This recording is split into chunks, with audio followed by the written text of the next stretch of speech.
First, we're meeting early from 6 to 7 o'clock with Dan Bibo to talk about the Community Preservation Act.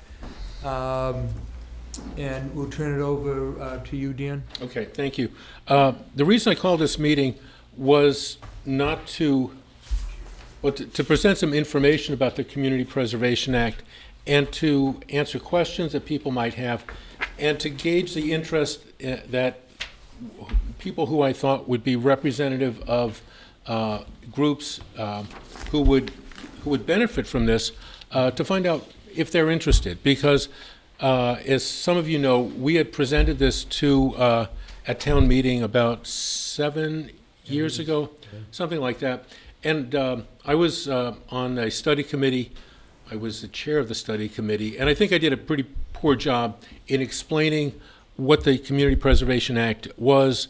It was fairly soundly defeated at town meeting, and I think that was, I take some responsibility. I take all the responsibility for that. And I think the Community Preservation Act, as the handout, says, CPA was set up about 10 years ago, 10, 15 years ago. It's a process by which the state tries to encourage local communities to preserve and protect open space, affordable housing, recreation, and historic properties. It's funded in two ways. If the town votes to accept the provisions of CPA, there is a surcharge on property tax of between 1% and 3%. Nobody likes to increase your property tax, but what the state does is they take funds which are amassed from the Registry of Deeds, which goes into a fund, and cities and towns which have accepted the provisions of CPA get a certain percent of those funds sent back to them. So it's not just houses that are bought or sold in Medfield, it's houses bought or sold anywhere in the state. Mm-hmm. In 2015, for every dollar that we could have raised by the surcharge, the state would give us 18%. 18%, which is like having a bank account where you're getting 18% interest on your savings. And for those of us who have savings accounts and you get 0.05%, getting an 18% return on your investment is pretty good. In previous years, there were a smaller number of communities which had passed CPA, and those communities got 100%. Mm-hmm. 100% of the money that they raised locally was given to them by the state. Those days are gone. Right now, there are about 150 cities and towns, and in the handout, I think the last page or the next to last page shows you the other. The next to last page shows you the other towns in Massachusetts which currently have passed the provisions of CPA. So we wouldn't get as much money now as we might have gotten 5 or 6 or 10 years ago, but still we would be getting funds. Now, if you look at the first page of the handout, there's this little table here which I've gotten from the Community Preservation Coalition, which talks about what the average household in Medfield what it would cost them. They say the average house in Medfield has a property value about $595,000. Obviously, there's some that are larger, some that are smaller. CPA, when you pass it, allows you to take away the first $100,000 of property value. So this chart, this table shows that. Yep. So on that $495,000 of assessed value, if we imposed a 1% surcharge on the property tax, that would be $7,950. 1% of that would be about $80. So the average household in Medfield would pay an additional $80 a year. Mm-hmm. Okay, and if we did that, if we had this 1% surcharge, Medfield would raise about $261,000 in a year, and the state would give us back, at a 25% level, about $65,000 $20,000. So let's think about this. Things that we are going to pay for anyhow. The restoration of some of the buildings at the hospital, or the development of recreation lands up there. Right now, we have to pay 100% of those amounts. If we had CPA funding, we'd only have to pay 80% of that, and the rest would come from the state. So let's take, if we had passed CPA earlier, we spent, what's the total amount we spent on Redgate Farm? at the end? It was $1.4 million. $1.4 million. So we would have been able to make some substantial savings for the taxpayers of the town on Redgate Farm if we had been able to use CPA money on that, correct? Because that would be open Yes. space. Right. Open space and recreation, frankly. Right, exactly. And that's exactly right. So because we didn't have that, we had to pay $1.4 million out of our own money to do that. If we had CPA funds in effect, if we had the provisions of CPA, it still would have been $1.4 million, but the state would have given us something like 25% of that money. Well, I Russ? don't see that, because later on you say that the state would have given us $65,000. That's all the money they're gonna give us. They're not gonna give us 20% of other things that we purchase. Yeah. So in reality, they're only giving us $65,000. Well, Right. just to clarify, that there is, under the statute, the Community Preservation Trust Fund. And the distribution each year by statute is authorized to be made by the Commissioner of Revenue. He determines the distribution based on the amount of revenue that has been taken in at the registries, divided into the number of communities that have adopted community preservation. So, as Dan alluded to, until relatively recently, it was 100% match, because there was that much money coming in with the real estate market and refis, because the funding comes from a $20 surcharge on every document that goes through the registry. So you know what a mortgage refi looks like, Mark. So every one of those documents that's getting recorded, that's $20. So it got, during the good times, it was generating a huge amount of money, and there weren't, relatively speaking, that many communities who had adopted it. So they could give a 100% match. Then when the economy went south, it's dipped and dipped and dipped, and at some point in the last few years, the legislature recognized that there was a problem. Community Preservation Coalition and others proposed a permanent solution, which was to increase the amount of the surcharge at the registry.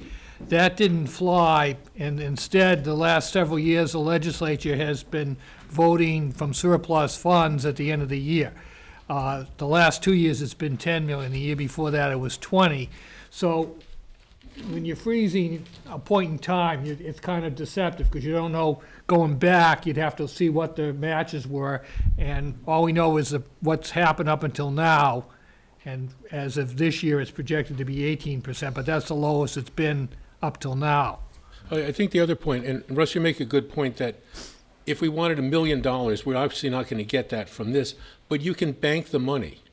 You can bank the money that the town raises and that the town would get from the Commonwealth, and bank it and use that for, I believe, Mark, you can use that for bonding. No, and actually, what happens is, the money is a set-aside in the town. And each year, town meeting, on the recommendation of the Community Preservation Committee, will allocate to 10% to 3 pools made up of the specific purposes, and then the other 70% is available either for appropriation for a community preservation purpose, or it just accumulates. But that money can't be touched for anything else. Right. Now, as far as borrowing, you can borrow on future revenues.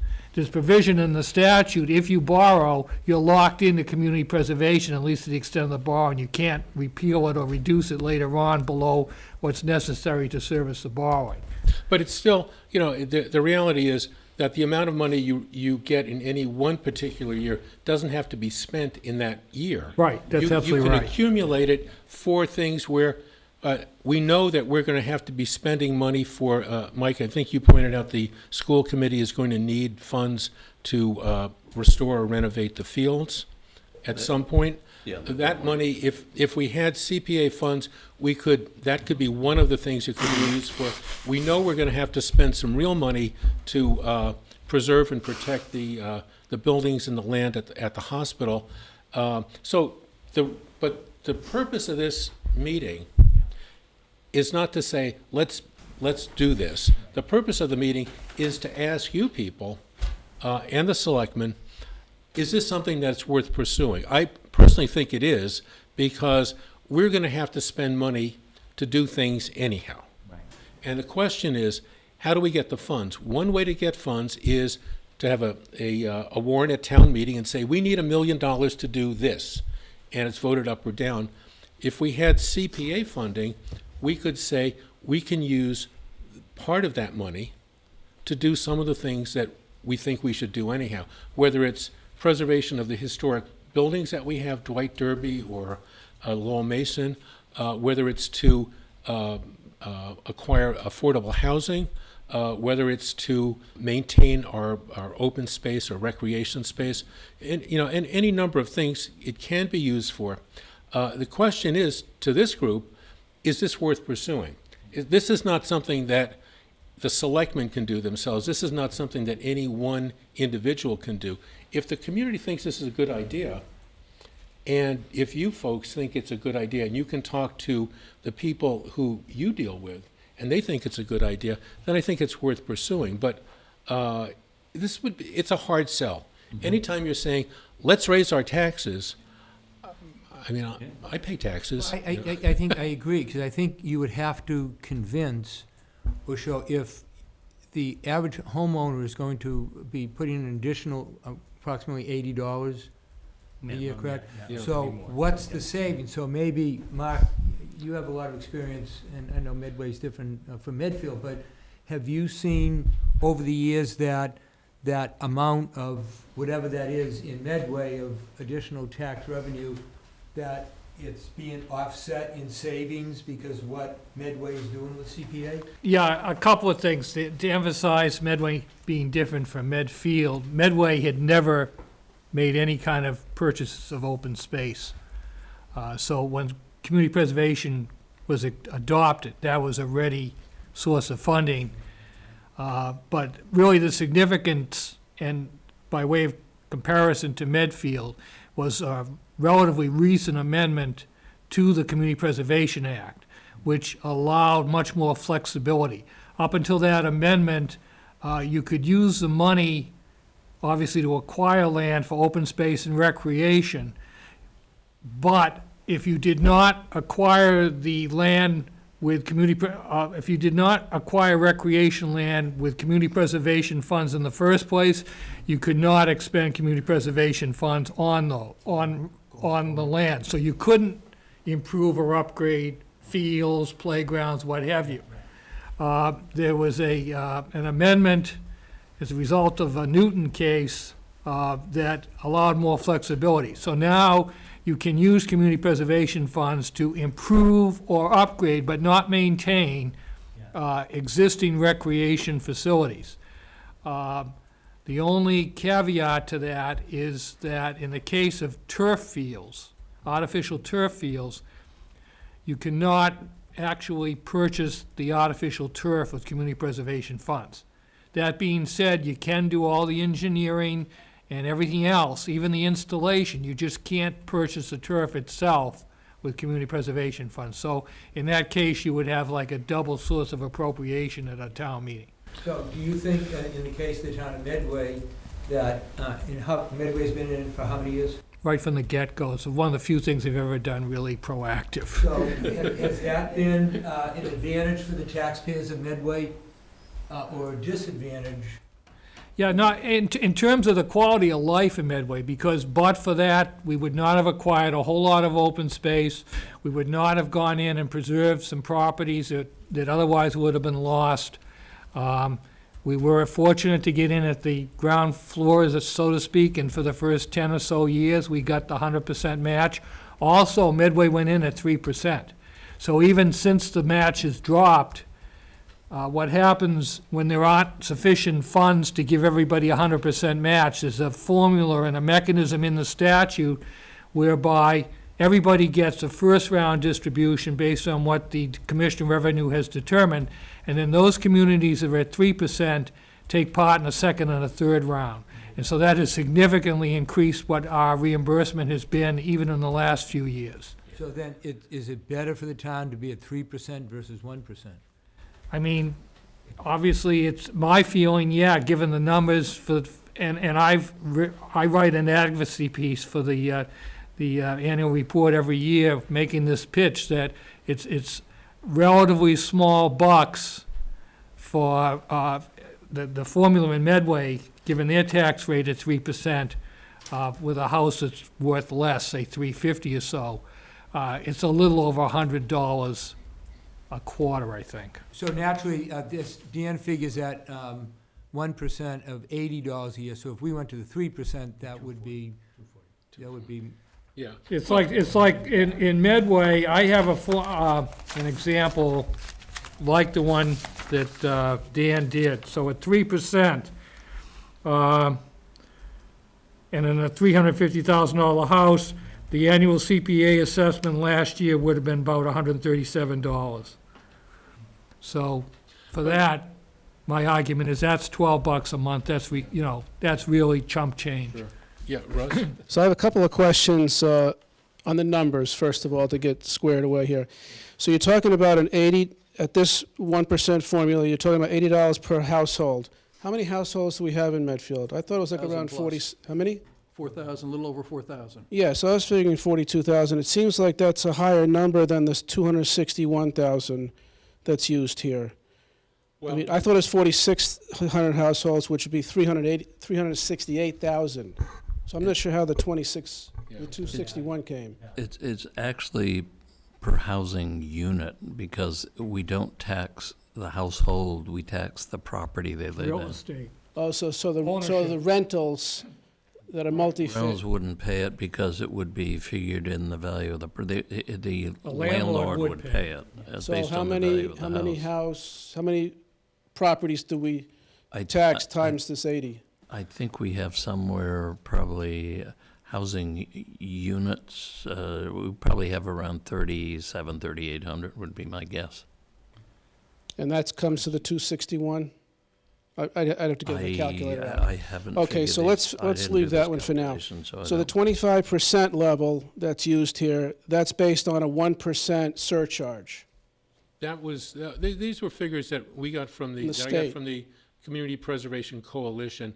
As Mark pointed out, this year, 2015, the state is reimbursing, is giving communities 18%. So it'd be, and every year, the percent that you get from the state varies, depending on how much money is generated at the Registry of Deeds and how much money, if any, is allocated by the legislature into that fund. And it's So- also based on whether a 1, 2, or 3%, because if we're only That's- 1%, that's we correct. only get the first level of funding. That's correct, right. And there's also a little bit of confusion. I don't know how the coalition calculated this, but all real estate is taxed with the surcharge as well. So they're not all, obviously, it's 90% residential here. So there is some percentage, though, of significantly higher valued properties that you're still going to pick up the surcharge on. Right. So So the industrial. this is not limited to residential by any means. All real estate is taxed. Right, yeah, that's exactly correct. And I want to point out one other thing about this. If we pass the Community Preservation Act, the second step, once it's passed, it has to be passed at town meeting with a simple majority, and then it has to be passed at the next regularly scheduled election by a simple majority. Then you have to have the bylaws amended to allow for the creation of a Community Preservation Committee. And the Community Preservation Committee has to have at least 5 members. So there's a representative of housing, recreation, planning, historic, Historic. and conservation. Thank you very much. And you can have an additional 4 members chosen at large. That group gets requests for funds from different organizations, whether it's the hospital group or the Dwight Derby House or the Historic Society, and they get to evaluate these and present them at town meeting. Town meeting has the final vote on what gets funded. Okay, so the Community Preservation Act does a couple of things. It produces a mechanism to collect funds from the residents and for the businesses, and get additional funds from the registry, from the Department of Revenue, and it develops a mechanism to get input from citizens in the town to say, what should we use this money for? And town meeting gets to vote yes or no. Town meeting, you can't get something from the floor to say, let's give more money to David Temple and the Historic Society. Yeah, I know David. The town meeting only gets to vote yes or no. So the town meeting, the citizens, have the final vote on what gets funded. So in other words, the Community Preservation Committee serves a gatekeeper function. That's You correct. have to have a positive recommendation from the CPC as a condition to go forward at town meeting. That's right. So, That's right. so correct me, the timeline there, let's do a scenario if it went before the town meeting in April of 2016. Yes. And passed, Yes. then you would have to wait till the election of 2017. 17. Yep. And then you would have to then go back to town meeting for the bylaw changes Yes. of that 2017 Right. town meeting. And I talked to Mike Sullivan about this, and he pointed out that, and I shouldn't speak for you, but I will for a moment. Here to defend myself. And he pointed out that there are several items that the town is paying off, several bond issues that the town is paying off, which will be paid off in 2016, I believe. So there will be some reduction in the tax rate, and so if we press forward with this, we just did a full court press, and it got voted on affirmatively at town meeting, and it was passed in the election, we wouldn't be collecting funds until 2018. So there's, and there really is a tremendous amount of education that needs to go out to the citizens to say, why would we want to do this, and how would it help us? And I don't really know if people are, will do this or not. And this is why I wanted to get you folks here to say, is this a reasonable thing to do or not? Yes, Russ. So, speaking to the town meeting and town election, is this a kind of an item that could have a special town meeting and a special town election No. to get things done in a year? Well, not, you The- might be able to pass the town meeting portion at a special, but the statute mandates that the ballot vote be at a regular. Regular. Has to be a It regular. either a regular or the next state Right. election, so it Yes. can be in a, Yeah. It could be a state election, not just Yeah. local? Yeah, I guess. There are some specific requirements about Yeah. dates, and I don't have that right in front of me. I have the statute right here. I didn't want to get into the weeds on this. Okay. I just wanted to find out, I know several of the selectmen have expressed an interest in doing this. And I know, several of us probably think this is a reasonable idea, but having 4 or 5 people in Medfield in favor of something is not enough. I really want to find out if all the groups that actually would benefit from this are in favor of it and are willing to talk to their members on whether it's Historic Commission or Park and Rec or whatever. And if we have a critical mass of people who say, yeah, this is something that's worth doing, then I think the selectmen may want to appoint a committee to actually do something about this, and we need to move forward. Mike's correct. Unfortunately, that's not going to help us because the state election is, we're going to miss it. there is no state election this year. Well, wait a minute. Can you do the federal? Wait a minute, time out. It's 2016. So the annual town meeting 2016, so yeah, you could go to the fall would be a Follow state it, yeah, election. yeah, there would So be- that would move it up. But then you still have to wait till the next town meeting to finish all the things you gotta do. Right. So that's still But 2017. it would go on the, if that was the case, it would go on the, let me see, if it, the next town election would be, a state election would be fall of 16, Yeah. so that you would have already determined the tax rate or close to it for fiscal 17. So that means it would most likely go on the tax rate for fiscal 18. It's in here when you, all that Yeah. detail stuff. I suppose you could have a special subsequently to adopt the Community Preservation Committee if you really were so inclined. Well, if you did it at a state election in the fall, you Right, could do it at the annual town meeting in the spring. right. But if you wanted to have a jump on things. Again, I don't know when you start collecting either off the top of my head, so it would be an issue whether you even have funds that first year. You probably it's wouldn't. the subsequent fiscal Yeah. year, but I'm not sure. Yeah, it would be fiscal 18. Yeah. So it would be, if you took action at the annual town meeting to set up the committee, you wouldn't start getting the money till the following fiscal year. I just had a question about the match, you know, or from the DOR. Because, you know, how rules may change.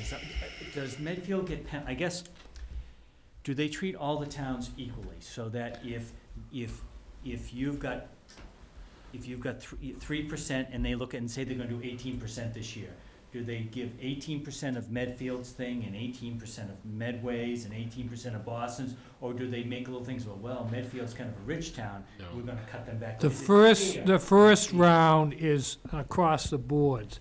But then they do get into a somewhat more exotic formula on the second and third rounds. But it's not, but to answer your question specifically, they don't look at what's the median household income Oh. of a town. Okay. And everybody is treated more or less equally first round. If the town voted for that 2% or 3%, then you get a second round of funding if any money's left over, and then a third round of funding. But yeah, it would be great to do that 3% and say, we're gonna get the max, but we can change it. If we voted this in, I believe the town has to maintain it for at least 5 years? Yeah. 5 years, and then the town could say, you know what, this is great, we can really use the money, we can vote to increase it, or we could vote to eliminate it. But I thought, let's do baby steps. I'm big on incremental stuff. So At Richard, least it's fair. so my feeling is that, I agree with you, this is not the time to get into the weeds and stuff, and whatever the state gives us is just it's almost like bonus money.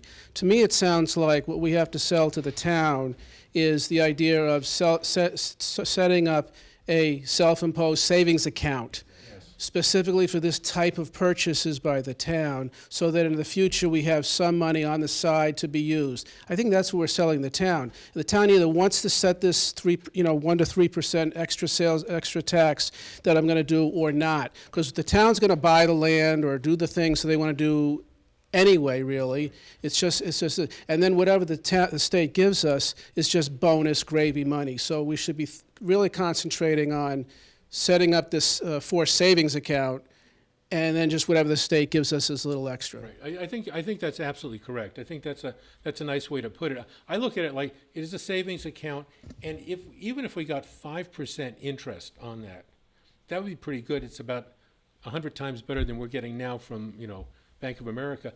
But the state has been actually giving a good chunk of money, and if it's 18%, even if it's 10%, that's pretty good.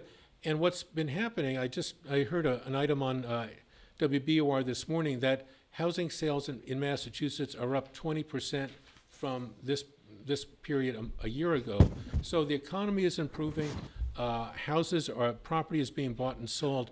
More funds are going into the registry, which means more funds are available. So I think this is a reasonable thing to do. I think it's a reasonable thing to do. I'd like to ask you folks if you think it's a reasonable thing. Maybe we could, each of you representing different groups, do you think this is something in your group and organization that there's support? Would there be a lot of support coming from your group, and be willing to be vocal on that? David Temple, President of the Historical Society and co-chair of the Historical Commission. And I, from time to time, will talk to people in other towns about projects related to historic preservation that we might want to do in Medfield. And very often people will say to me, "Are you a CPA town?" And I say, "No." And they say, "Well, it's too bad, because look at the good things that happen to us." Because we have the CPA, we got more done for less money. And I have to assume that if that's happening, if I'm hearing that from a historic preservation point of view, that somebody from the Conservation Commission would get similar feedback from other towns and housing and open space. Cheryl O'Malley from the Dwight Derby House. I'm president of the Dwight Derby House. And I think this is actually paramount for the Dwight Derby House and other historic houses like it, such as Lowell Mason and even the Mill, that climate has changed since those properties were acquired, and volunteerism is down, and also contributions are down. And for these actual structures to survive into the future, they need some sort of budget from somewhere. So I think this is crucial to all of those properties, and I think that should be a forefront in everybody's mind as they're making decisions about this. And I think that's something that we should present in the future, letting people know that it will help these organizations deeply, and it's very important. I think you're right in the sense that in Medfield, we have a certain limited pool of funds, and now you've got more and more groups that keep going back into that same pool. And the more, whether it's Lowell Mason, whether it's Dwight Derby, whether it's the grist mill, now all of a sudden, that pool is only so big, and so the percent that comes out, I think you're right, it's difficult to increase your fundraising. Absolutely. I'm Maria Baylor. I'm here for Vine Lake Preservation Trust. And just like Cheryl said, you know, we get donations from an annual appeal. There's never-ending work to be done in the cemetery, just like on these houses. You know, preservation is never-ending, and the need for funds are never-ending. And I think that, sure, this is just one other source that the trust or anybody else could go to ask for some money to help with that work. I think, Dan, you're kind of preaching to the choir here, you know? I mean, we're all, you know, we belong to these groups, we support preservation. This is a no-brainer for us, and I think it would be a no-brainer for the boards that we represent. The education of the town is really the key. You know, how do we frame this in a way that really makes sense? I mean, I think Russ's analogy is a good one, and I think it's all about just making it simple and straightforward so people get it. And this is a town that supports preservation. I mean, historically, I think we have a good track record there. So it's almost like some free money. Yeah. And I, you know, as much as I should know about this, I assumed the percentage was somehow related to the value of my home, not my tax bill. So that's a little bit of an eye-opener for me. And $80, you know, a year. Surcharge on the tax On the rate. tax itself, not on the property value. So that's even less than I thought, which is, And that is a source of confusion, and people start talking about their tax rate being raised and come out with crazy figures when that's not the way it works. Yeah. It's much more modest. yeah. Yeah, and I think that's important to have to sell it, because I think people always think, oh, Right. another 1 to 3% Y- increase. Yes, it is a tax increase. That being said, it's not a tax increase. It's a surcharge on the tax. Yep.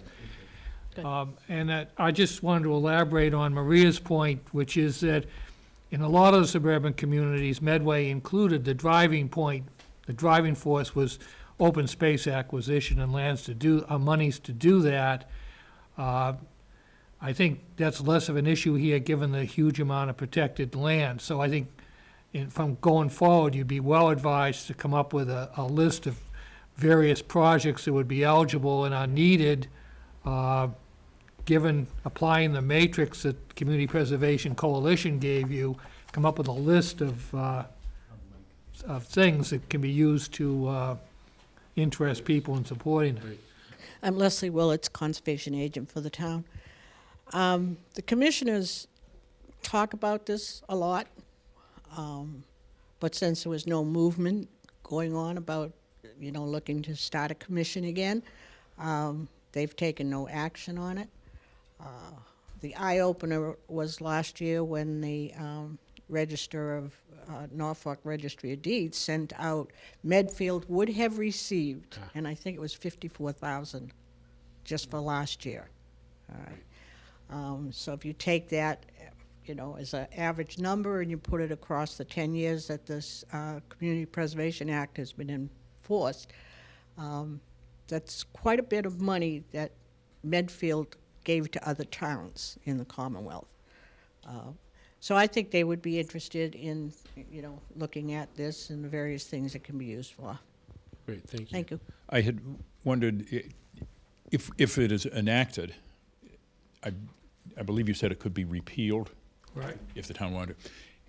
Or you can reduce the percentage. Yeah. Has any town actually repealed it or reduced the percentage? I don't know that. Well, There's been no repeals to my knowledge. percent has changed. If the percentage has come up in a few towns, I don't frankly know the results of that. There was, Dan alluded to the coalition, and I know most of you know who they are, but because they were here before, but just for the benefit of those at home, the Community Preservation Coalition is an advocacy group. Originally was funded by some corporate donors and people like, participants were like Mass Audubon and interest groups. More recently, it's funded by the member communities, and they do training, they do outreach, they do assistance with adoption. Most importantly, they do a lot of lobbying with the legislature in terms of trying to refine the bill, increase the source of funding, that sort of thing. And they are a resource. Kind of late that we reached out to them last spring. I would say if you're going again, you would be, encouraged to reach out to them earlier. They do a really good job. I have. Yeah. I have, and they're very willing to provide assistance to us. Draft language for warrants,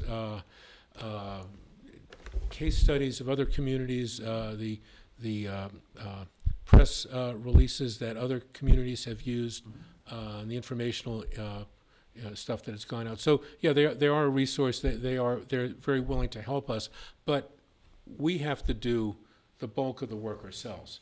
I think what I heard from this group is that this is something that has some potential.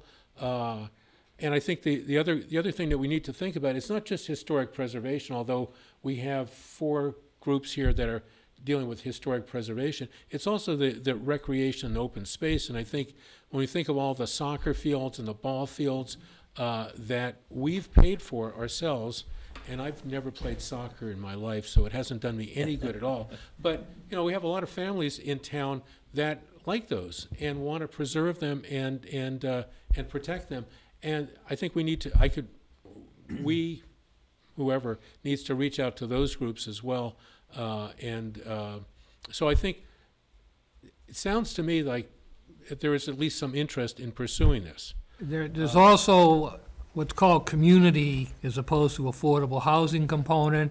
Now, each year, if you don't expend the money, you have to at least set aside 10% for community housing, for open space recreation, and for historic resources. So those accumulate, and it allows you to at least do some modest things in each of the areas. Then you also have the full 70% remaining available if you wanted to augment it. But in terms of affordable housing, there's huge numbers of things that you can do on a modest level that will at least make some attempt at increasing your affordable housing stock. Right. So if you have those monies to use for that purpose, and they can only be used for that. So I have another question. If we become a CPA town, does that open up any other potential benefits from other avenues for us as that kind of a town? Does it open us up to any resources that, or is it just, this is the only thing that we get? I'm not aware of anything like that. I just don't know. Well, I mean, and just to change the subject slightly, when I sent the emails out to people, I said, this is not an invitation for you to join a committee. However, if you want to join a committee to do this, I wouldn't say no. I think, we had a committee before, and I don't think we did as good a job as we could have to get this message across.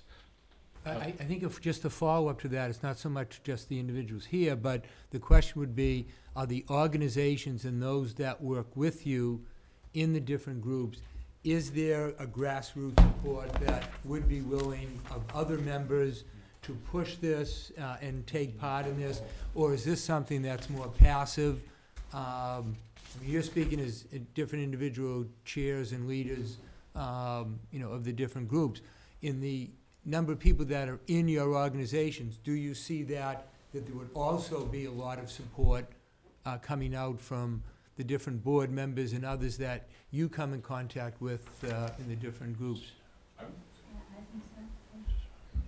And I'd be willing, because now I'm retired, I have plenty of time on my hands, to, It goes fast. yeah, it's gone. I was being facetious there, Richard. To sit down with your groups, your commissioners, to explain this. I think if we have enough groups and in organizations and individuals who are in favor of this, and if the selectmen think this is a reasonable idea, and I can meet with the warrant committee on this, I think it's worth pursuing. I think, as Ms. Willen, as you pointed out, if we had been doing this for the last 10 years, we would have a lot of money banked to do the things that we're going to do anyhow. And it's not like we're trying to do something, we're not trying to build the Taj Mahal. We're going to spend money on the things that we want anyhow, whether it's open space or recreation or historic preservation. And then I think you're going to have to convince and educate the people that means their taxes would go down because they would not be spending the full amount. So there's a trade-off with that. And I think the other aspect is, which I think the public safety folks did a very good job on, and also with the DPW, is a little dog and pony show to go to the Lions Club in the New in Town and Hannah Adams and all the other different organizations to let them know what that is, so that when people do go to town meeting, they have a pretty good understanding of what it is, and you can separate fact from fiction with that. Just one more point, and then we'll see what Pete and Mark have to say. But David's statement that of the 158 towns that are in that, no town has withdrawn, I think says something, that once they get in, they stay. And then on Mark's point, that in recent years, it's become political that the legislature, because of the percent has dropped, the legislature has voted $10 million, $20 million. The fact that you have 158 cities and towns, that's 158 representatives and senators that are now going to bat for those communities that want to make sure that that money is there. So you're building some political support of those 158 reps and senators. Yeah, that's exactly right, yeah. It seems to me to try to sell this to the general public who are not personally involved with these other things. Why should I kick in $80 to the savings account? And it seems to me that maybe one of the other tax, and I'd be happy to join the committee to help work on this. I don't have enough to do. But I think the idea, too, is what this savings account is, it's not going to be paying for things we would have already paid for already in the past few years. It's probably going to be able money to be used where the town can't be paying that money to begin with. The town can't give the Dwight Derby House X amount of dollars each year, or the Lowell Mason, or whatever. So maybe this is an avenue for the community to support these other things where the town might not be able to. I have a question that just in the discussion that occurred to me. I'm assuming that into this fund goes not only the $65,000 that the state contributes, but the money that the town would raise on the 1%, 2%, or 3%. That's correct, right. So it So would that become all sort of that- like a That's the trust. starting point. The town starts collecting. Right.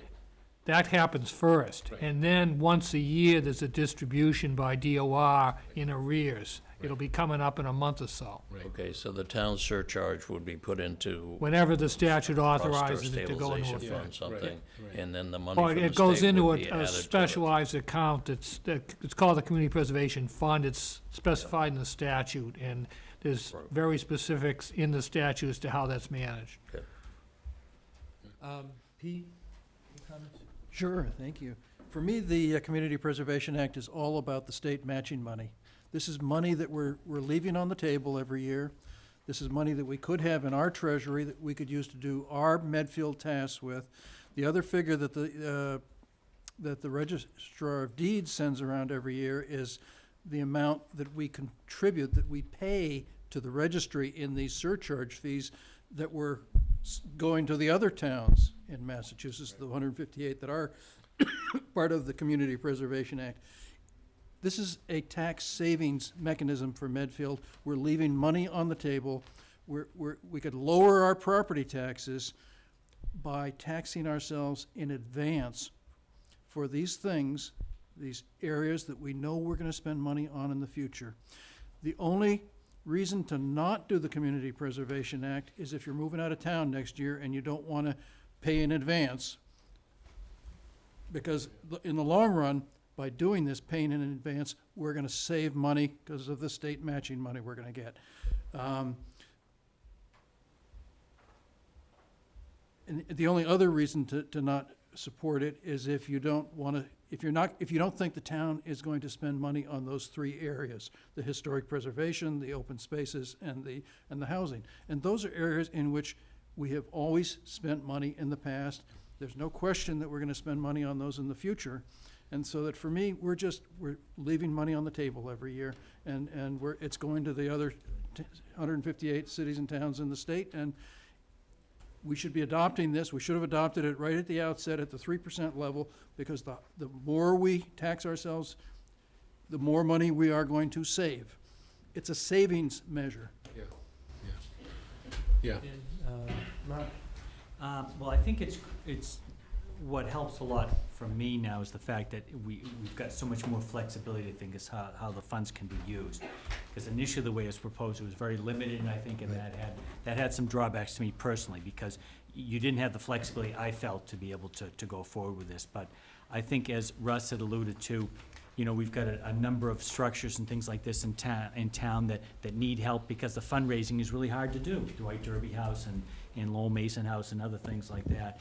And I think this would be a great, as we mentioned, a great mechanism to be able to funnel a little bit of money each year to kind of spruce them up and keep them going, because it's hard to get the money for that. So I see it kind of as a mechanism to kind of improve the historical culture, whatever you want to call it, the feel of the town, as opposed to always relying on fundraisers for that. So I see a great mechanism to provide a steady flow of fund to help keep those buildings and things like that, Picking up on what both Pete and Richard said, going back to the bonding mechanism that's there, that's a savings in and of itself. If you're presented with a property that you absolutely need to acquire or make substantial improvements to, because you're borrowing against the community preservation funds, you do not go to a Prop 2.5 override. It's simply coming out of the funds that are already being collected going forward. So it's built right in.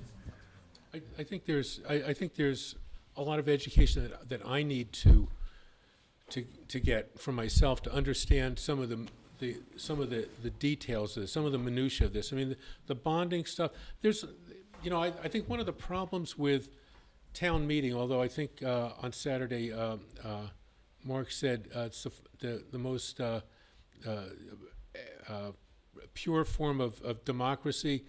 Part of town meeting is getting a room full of people who may not have any interest or knowledge of something to vote in favor of something.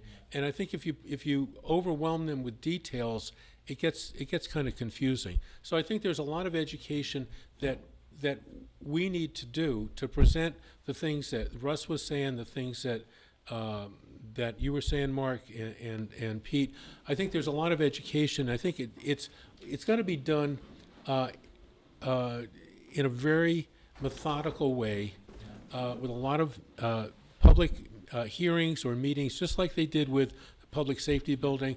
And I think it's there's no guarantee. I mean, that's the wonderful thing about town meeting.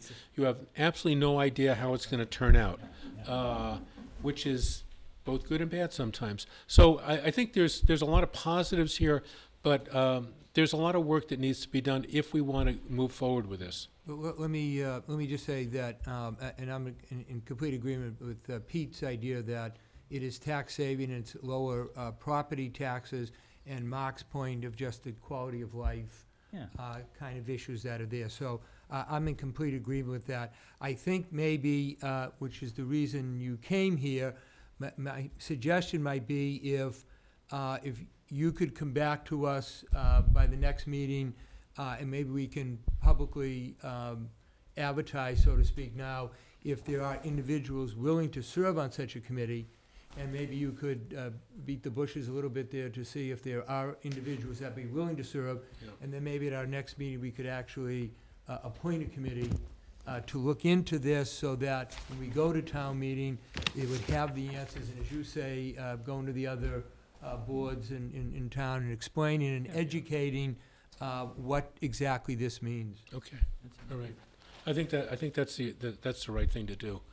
And the only bushes I can beat are the folks here. So if you have any suggestions or contacts in other boards, I'd be happy to take that, and I'd be happy to work on this. I think I think Richard said it, and I think that's absolutely right. In Medway, there was a broad-based organization in the first place, and then they reached out, they went to all the different groups and met, and they probably even did coffee clatches and things like that, but really get out and make it into a grassroots effort. Yeah. So if there is anybody listening on Medfield TV that might be interested, they could contact Dan Bible, or they can also contact Evelyn here at Town Hall. Mhm. So either way on that. Okay. And then maybe if we can get a list, Yeah. do we meet, we do meet next Tuesday, so, or the Tuesday after. Okay. We can get back, and then we'll be able to actually have that committee get underway. Great. All right. Okay. Thank you very much. Thank you for your efforts on this. Medfield TV.